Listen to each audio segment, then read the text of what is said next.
Hello friends, कैसे हैं आप सब। आशा करती हूँ सभी अच्छे और स्वस्थ होंगे। आज की जो कहानी मैं लेकर आई हूँ, यह कहानी है महाराष्ट्र के शहर पुणे की, जहाँ पर एक सादिया नाम की लड़की रहती है और वो उसे आमिर नाम के लड़के से एक प्यार हो जाता है। तो देखिए, इस तरह से उनकी ज़िंदगी चल रही होती है। ठीक-ठाक अपनी जीवन काट रहे थे, लेकिन सादिया उससे कहती है कि आमिर, ऐसे हम कब तक कर पाएँगे, क्योंकि इतने कम पैसों में तो हमारे बच्चे नहीं पल पाएँगे, हम गुज़ारा नहीं कर पाएँगे, क्योंकि वो काम करने में इतना इंटरेस्टेड लड़का था भी नहीं। तो दोनों के परिवार वाले दोनों बच्चों का ही साथ छोड़ देते हैं।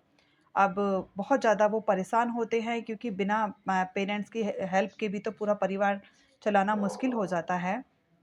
आमिर को कहीं से कुछ भी नहीं मिलता और वो जो भी काम करता है उसमें थोड़ा बहुत कमा कर लाता है। अब सादिया जो होती है वो बेहद खूबसूरत होती है और उसके 2 बच्चों को जन्म देती है, 1 बेटा और 1 बेटी। उसके बाद में फिर सादिया उससे काफ़ी कहती है कि एक काम करो, क्यों ना मैं ही काम करने के लिए बाहर चली जाती हूँ। पहले तो आमिर मना कर देता है, लेकिन बाद में वो कहता है देख लो तुम्हें जैसा ठीक लगे। तो जब वो बाहर काम करने के लिए, क्योंकि वो पार्लर का काम बहुत अच्छे से जानती थी, तो एक पार्लर में वो काम करने लग जाती है। तो पार्लर में जब वो काम करती है तो उसकी पार्लर वाली उससे कहती है कि सादिया, तुम चाहो तो मैं तुम्हें दुबई भिजवा सकती हूँ और मेरी वहाँ पर अच्छी खासी जानकारी है और 2-3 लड़कियों को मैं वहाँ काम के सिलसिले में भिजवा चुकी हूँ। जैसे कि वो जानती है कि सादिया के घर में दिक्कतें हैं, परेशानी हैं। तो वो अपने पति से आकर बात करती है कि आमिर, 2 बच्चे हैं और अभी पहले मैं जाके वहाँ सेटल हो जाती हूँ, देख लेती हूँ, वहाँ पे अच्छी कमाई हमारी हो जाएगी, उसके बाद में फिर मैं तुम्हें बुला लूँगी, तुम बच्चों को लेकर वीज़ा पर आ जाना। तो तब वो कहता है कि तुम्हें लगभग कितनी सैलरी मिल जाएगी? तो वो बोलती है कि कि उसने बोला है कि 90,000 से लेके 1 लाख तक के बीच में मुझे सैलरी मिल जाएगी। इतनी सैलरी को सुनकर आमिर मना नहीं कर पाता, वो उससे कहता है ठीक है, तुम चली जाओ। और फिर वो एजेंट के थ्रू वहाँ पर जाने के लिए अपने वीज़ा, पासपोर्ट वगैरह सब तैयार कराती है और कराने के बाद में फिर वो वहाँ पर जाने के लिए तैयार हो जाती है और एक दिन वहाँ से चली जाती है। अब पार्लर में वो काम करती है और उसे काम अच्छे से आता था। तो उनके यहाँ पर वो कहती है, एक सेक सेक के यहाँ से बुलावा आता है, कॉल आती है। जिस पार्लर वाली के यहाँ पर वो जाती है तो वो उसको एक रूम रेंट पर दिलवा देती है और वहाँ पर खाने-पीने का सारा इंतज़ाम उसका करा देती है। तो वो उसके बाद में वो कहती है कि चलो, कहीं से कोई काम आए तो ज़्यादा अच्छा है। तो इसी बीच एक कॉल आती है, कॉल आने पर कहती है कि तुम्हें आज शेख साहब के यहाँ पर जाना है, क्योंकि शेख साहब के यहाँ पर महिलाएँ बाहर नहीं आती और ये दुबई में ना सभी के बड़े-बड़े लोगों के घर पर हम जाते हैं, तो हमें वहाँ पर मोटा पैसा मिलता है। तो वो लड़की बड़ी खुश होती है, बहुत ज़्यादा खुश होती है सादिया कि आज मैं जाऊँगी तो मुझे वहाँ पर बोली, उसके साथ में ना हमें वो भी देते हैं जो पैसा देते हैं, एक्स्ट्रा एक्स्ट्रा बख्शीश कहते हैं जिसे, कि तुम वहाँ जाओगी तो तुम्हें बख्शीश भी मिलेगी और काम का पैसा भी मिलेगा। सादिया बहुत खुश होती है। तो वो ये देखती है कि जो 4-5 महिलाएँ और भी साथ में काम करती हैं, उन्हें कोई ऐतराज़ नहीं हुआ कि मैं अभी नई-नई आई हूँ और ये महिलाएँ हैं कि इन्हें बुरा ही नहीं लग रहा इस चीज़ को, लेकिन फिर भी वो नोटिस नहीं क थोड़ा बहुत करके वहाँ से बेहतरीन गाड़ी में बैठकर चली जाती है। और वो इतना बेहतरीन सुंदर बंगला होता है कि जिसको देखकर सादिया बहुत खुश होती है कि आज तो मुझे बख्शीश भी अच्छी मिलेगी और यहाँ से पैसा भी अच्छा मिलेगा। क्योंकि पार्लर वाली जो मालकिन थी उसने ये बोला था कि तुम जितना पैसा माँगोगी तुम्हें वहाँ पर मिल जाएगा। इसके बाद में फिर वो वहाँ पर जाती है तो एक बेहतरीन जो सुंदर सा एक ड्राइंग रूम होता है, जहाँ पर जाकर उस सादिया को बिठा दिया जाता है।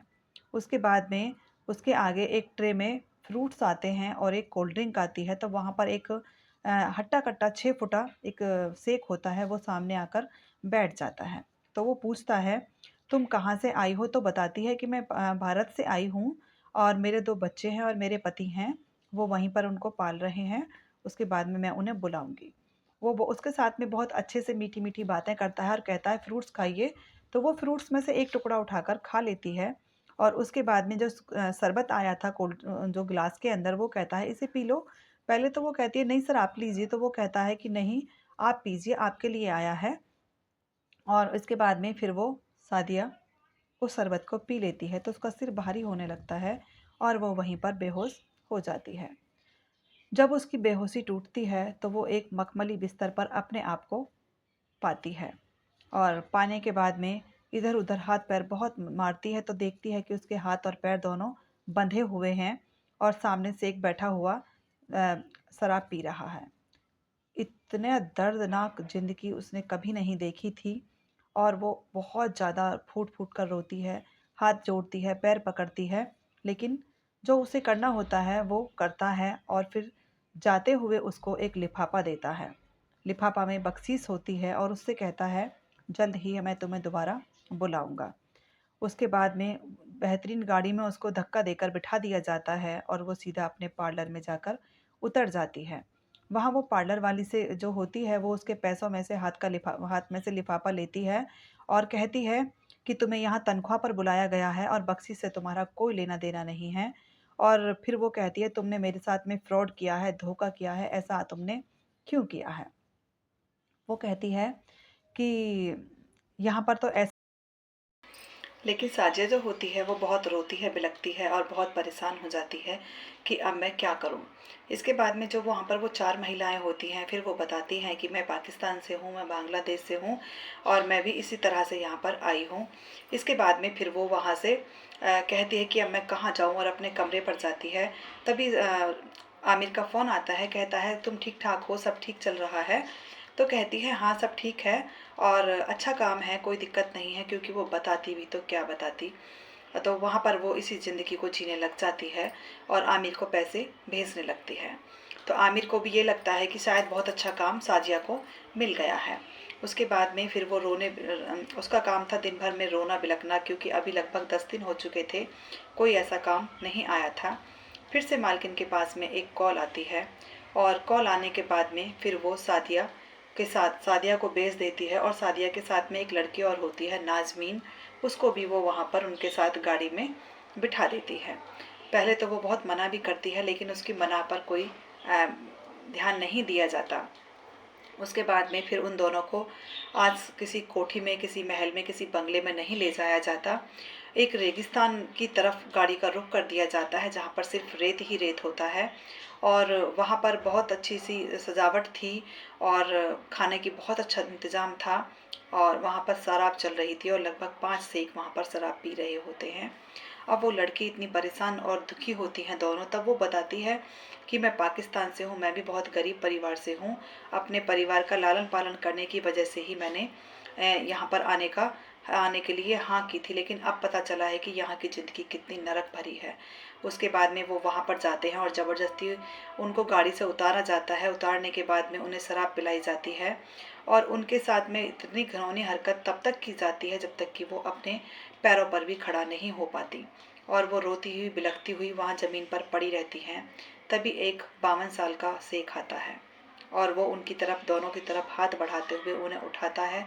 तो वो लड़की हाथ जोड़ती है और कहती है कि अब मेरे बस की नहीं है, प्लीज़ मुझे छोड़ दीजिए।